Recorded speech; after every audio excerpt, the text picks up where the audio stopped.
I'm Pete McCall, and welcome to this episode of the All About Fitness Podcast, YouTube edition. Hey, if you like what you're hearing on the All About Fitness Podcast on the YouTube platform, go ahead and hit subscribe down below because I got a lot of great content coming up. Thank you for tuning into the All About Fitness Podcast. It really is a pleasure to bring exercise science directly to you. And this episode is going to be a quick fit tip where I explain 7 benefits of high intensity interval training or HIIT training. I'm going to go into what I'm going to do is I'm going to read a blog I wrote on the benefits of HIIT training. And the reason why I'm doing this is February is Heart Month, right? We have Valentine's Day here. There's a lot of things happening in February, believe it or not. But generally, in February, people make a big deal about the heart, cardiovascular training. First of all, we generally call it cardiovascular training because what we're doing is we are elevating the heart rate. The heart is a pump. The heart pumps oxygen to the muscles in your body. So when you exercise, your heart is working to pump oxygen, it's pumping oxygen, but your heart is working to pump blood. If you look at your heart, the heart just pumps. That's what it does. You bring in oxygen from the air that we breathe, you place it in the bloodstream in the lungs, and then the heart pumps that oxygenated blood along with other nutrients, carbohydrates, fats, proteins, to the working muscles. Carbohydrates and fats get converted in the cells and muscle cells into energy. Your metabolism is what converts. Your digestive system breaks down the food you eat and it turns those into little chemicals. It turns into glycogen in the muscle and liver, glucose in the bloodstream. That's how carbohydrates gets transported. So your digestive system, your digestive tract turns carbohydrates, glucose in the bloodstream, glycogen in the liver and muscle cells, and that's what happens there. So that glycogen gets turned into energy. Fat, the same thing. Your body will take the fat it needs. You use fat for energy. If you're not that energy efficient or you don't do that much energy expenditure, you're not that active, guess what happens with the energy you take in? It gets accumulated. You can eat high carbohydrates and your carbohydrates get stored as fat because fat is how your body stores extra energy. If you have a few extra pounds of fat on you, that's like carrying around an extra couple gallons of gas in your car. Just not that necessary, right? So what I want to talk about today is first, number one, I don't want you to think about it in terms of cardiorespiratory training. Cardiorespiratory just means your heart rate is beating, your lungs are working. Here's the thing. If you're watching this right now, if you're listening to this right now, and I say watching because I'm also recording for YouTube, however you're taking this podcast in right now, if you can hear me, you are doing cardio training. Your heart is beating. 2020 was a really crappy year with the COVID. And if you're listening to this and your heart's not beating, we might have a zombie apocalypse. And that's I don't want another rush on toilet paper. So let's move beyond that. But in all seriousness, anytime you're breathing, you're doing cardiorespiratory exercise. Oxygen is coming in, some form of oxygen and CO2 is going out. If you want to be more efficient, we need to be more energy expensive with our exercise. Every type of physical activity is good. Whether you're walking, whether you're swimming, running, lifting weights, whatever. Physical activity is good. We take in energy. So think of it this way. Our body balances energy out. We consume energy from our diet. If we consume too much energy and we don't expend it, then guess what happens? We create an energy surplus, and that's what gets stored on our waist. That gets stored on our thighs and hips and our arms and all that stuff, right? We bring energy in, we don't use it, it gets stored, boom, boom, boom. So what I want to talk about today are 7 benefits of high-intensity interval training. Because one of the most important things, HIIT is very energy expensive, right? Walking, great form of exercise. You burn calories, you get oxygen in, you get blood flowing, it's good. Walking's good. Running, good, okay? Anything that gets you moving is going to be good.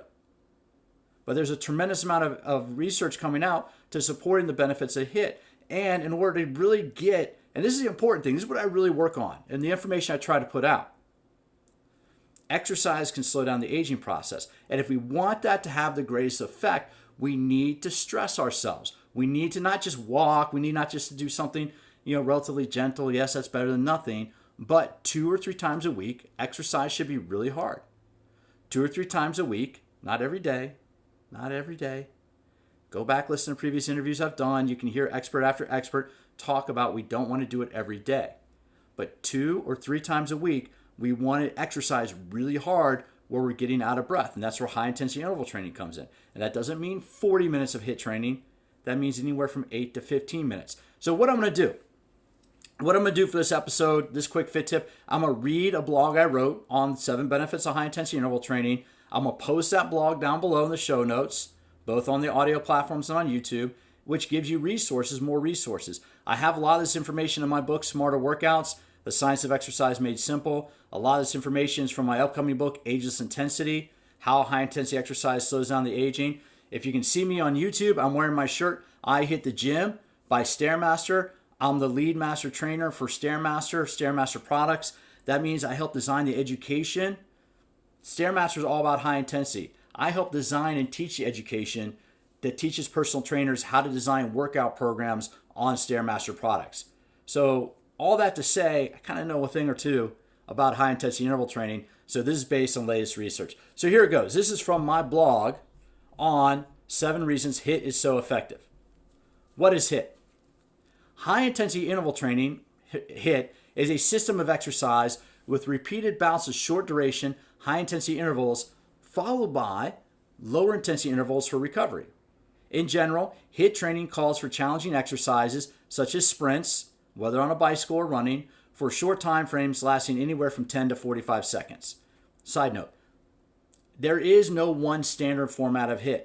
At the end of this, I'm going to talk a little bit about some research on a Tabata mode of training that's really very interesting that shows how effective that can be. But there is no one standard form of HIIT. HIIT could be 10 seconds of high intensity. HIIT could be about 40, 45 seconds of high intensity. Just physiologically, it's really hard to go much longer than that. That can be explained later. Let's get back to the blog. On a 1 to 10 scale of perceived exertion, high intensity is anything over an effort level of 8, where you're completely out of breath. The lower intensity recovery intervals should be an effort level of 6 or below, where your breathing is quick but able to speak. So side note again, sorry I'm going to segue from this, but when you're breathing during exercise, we should be breathing during exercise, right? When you can talk during exercise, you're using primarily oxygen and fat for fuel. At lower intensities like walking or low intensity cycling, when you can talk while you're exercising, what's happening is in the mitochondria, your mitochondria are converting oxygen and fats into energy, into ATP, that's adenosine triphosphate, and you expire primarily oxygen.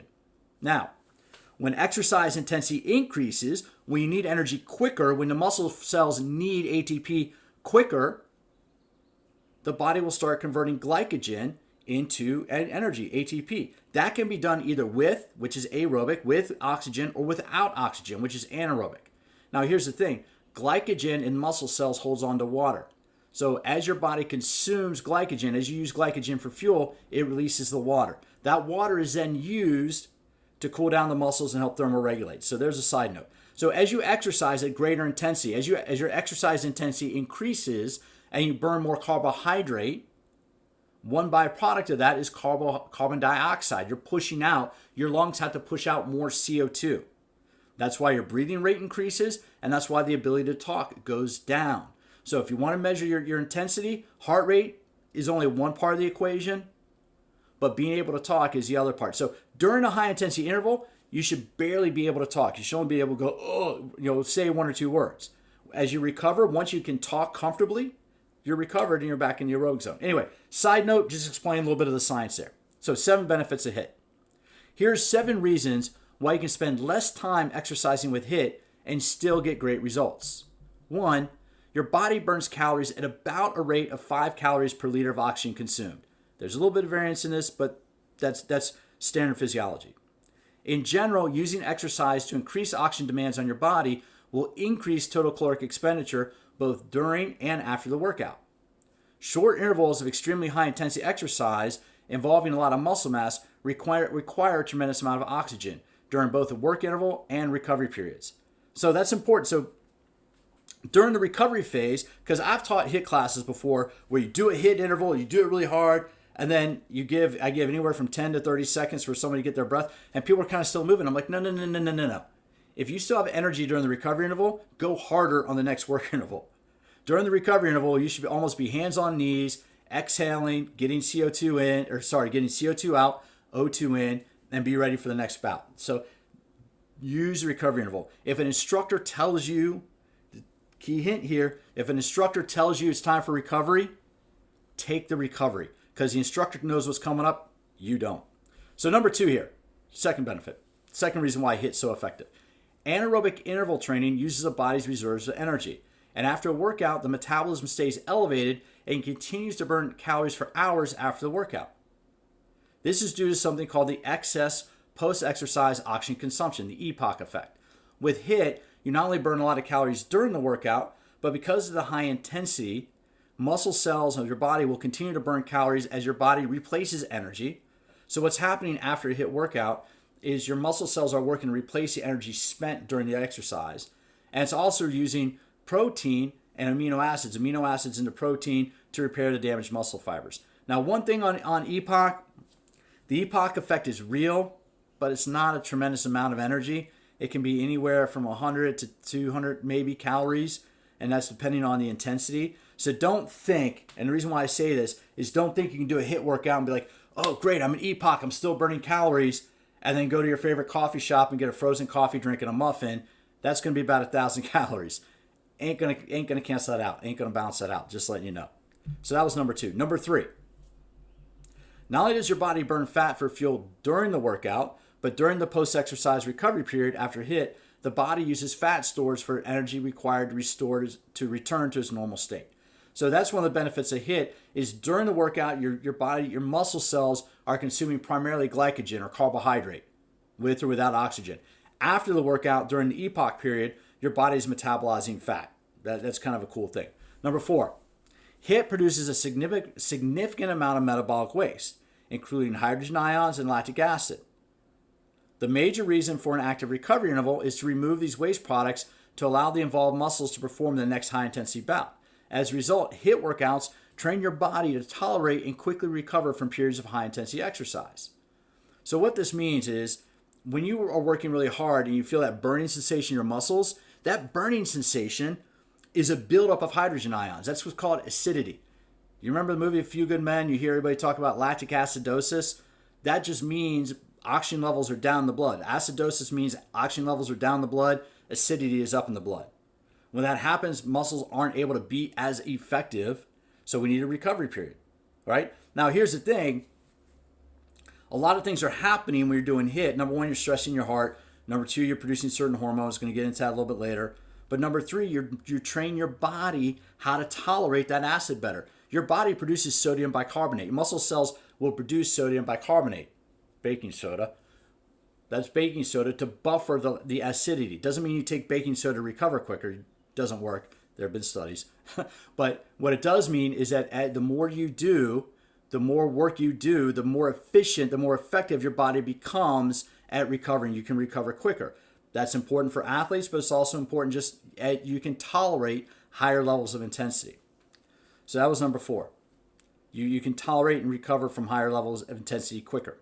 Number 5, HIIT can promote a number of physiological benefits such as increased mitochondrial density, improved stroke volume, improved oxidative capacity of muscle, and enhanced aerobic efficiency, which is previously thought to occur as a result of doing long, slow distance training protocols.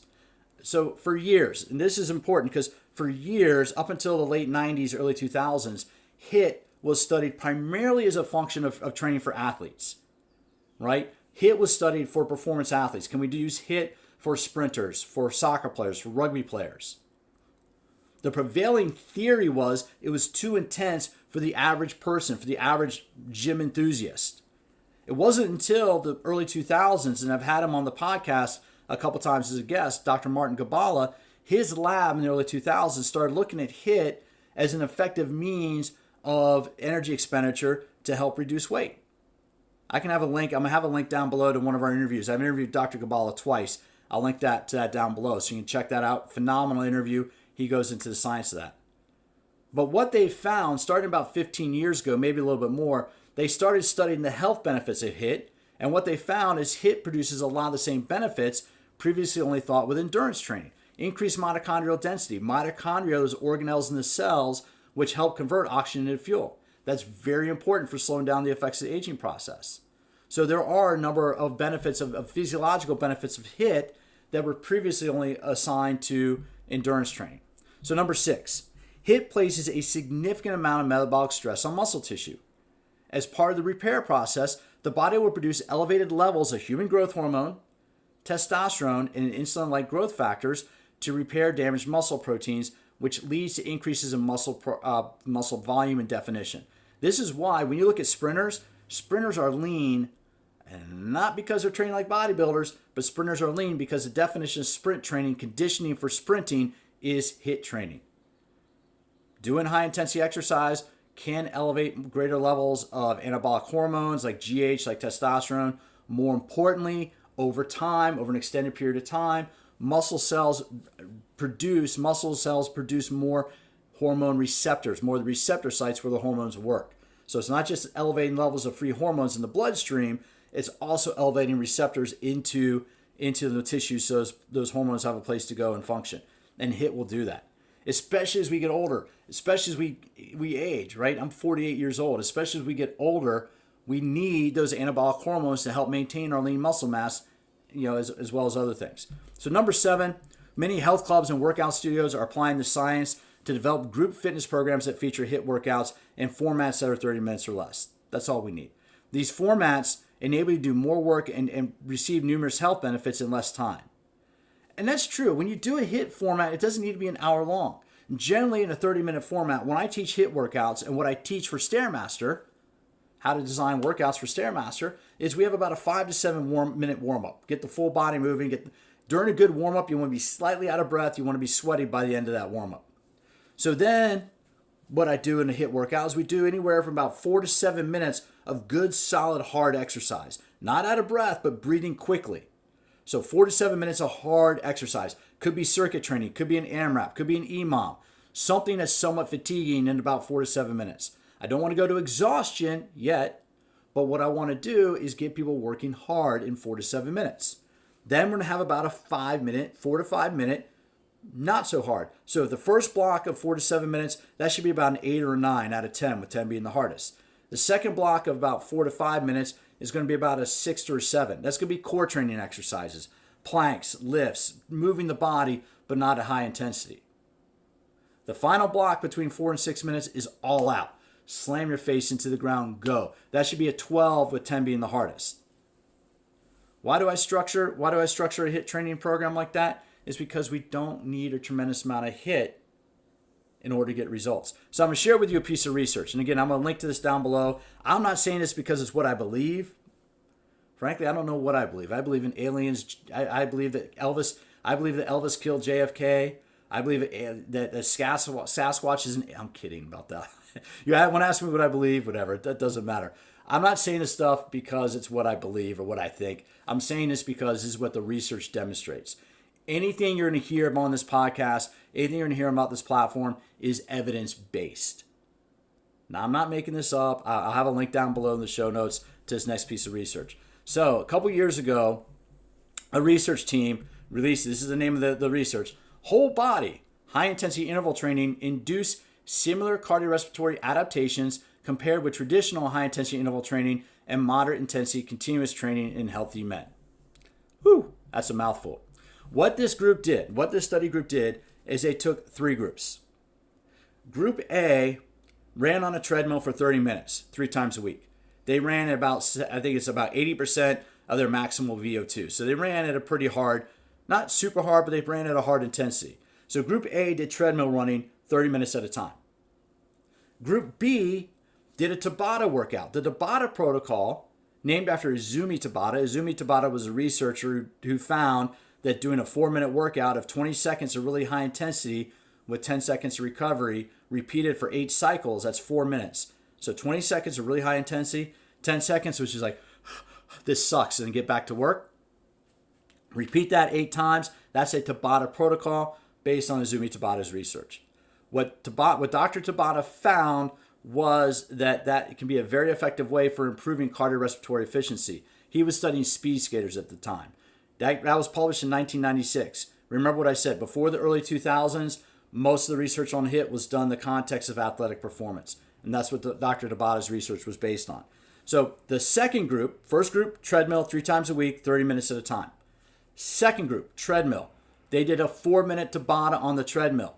That's it. Boom. Warm up, 4-minute Tabata, slam your face into the rail of the treadmill. That's it. They did that 3 times a week. So group B did 12 minutes of exercise a week on a treadmill, doing a Tabata. Group C did another Tabata, but they did body weight exercises. So group C did 4 minutes, 8 cycles of 20 seconds of burpees, body weight squats, explosive push-ups, mountain climbers. So you can see that in the study. Again, group C was 4 minutes, 3 times a week for 12 minutes. The study lasted 16 weeks. This is the reason why it's kind of a good study to refer to, because they did it for a little longer period of time. A lot of studies like this are done for 8, maybe 10 weeks. Why? To coincide with a semester schedule. That really is the reality. A lot of times they build these studies 6 to 8 or 6 to 10 weeks, but this one went 16 weeks, so they got 4 months of data. What they found was that 12 minutes of exercise a week, body weight exercise a week specifically, was as effective as doing 90 minutes of exercise on a treadmill, if not a little bit more effective. They measured energy expenditure, they measured cardiorespiratory efficiency, they looked at stuff like body fat. So the point comes down to this. What would you rather do? Run on a treadmill for 30 minutes. And I'm sorry, Stairmaster also makes Star Trek treadmills. I'm not a treadmill runner. Some people love that. Ain't for me. So what would you rather do? Run on a treadmill for 30 minutes or do a 4-minute body weight workout? Think about that, right? Over the course of the week, 90 minutes versus 12 minutes. You're going to get about the same benefits in terms of caloric expenditure, cardiorespiratory efficiency, and a way to become more efficient. So think about that. As we go through Heart Month, National Heart Month, which is February, think about ways that you can make your exercise, your training more efficient. That doesn't mean, and I want to stress this, that doesn't mean do high intensity interval training every day. 2, maybe 3 times a week. You can get away with doing HIIT 3 times a week if you're a little bit younger, if you have good nutrition and great sleep. Otherwise, 2 HIIT workouts a week going to provide plenty of benefits. You can also still do your 30-minute treadmill workout. If you want to go run for 30 minutes, go run for 30 minutes. I'm just sharing with you the research that says we don't need to do that length of workout and still get great benefits. So, hey, if you have any questions, if you have any comments, please reach out to me, Pete at PeteMcCallFitness.com. Don't forget to hit the subscribe button. I'm going to be filling this podcast up with a tremendous amount of research going forward. I'm going to try to do this once or twice a month in my quick fit tips of going to the research to help you understand the science of how exercise changes the body. Not only do I get top experts on the podcast, but I'm going to share what little I know with you so we can all learn how to use exercise to enhance our quality of life. Come join me at my website, Pete at PeteMcCallFitness.com. That's Pete at PeteMcCallFitness.com. Sign up for my mailing list. I'll send you 1, 2, maybe emails a month. Put all this out so you can refer back to it. I'll have exercise tips. I'll have workouts. I'll have all that good stuff there. I'm trying to help you learn how to use exercise to enhance your quality of life. And hey, you know what?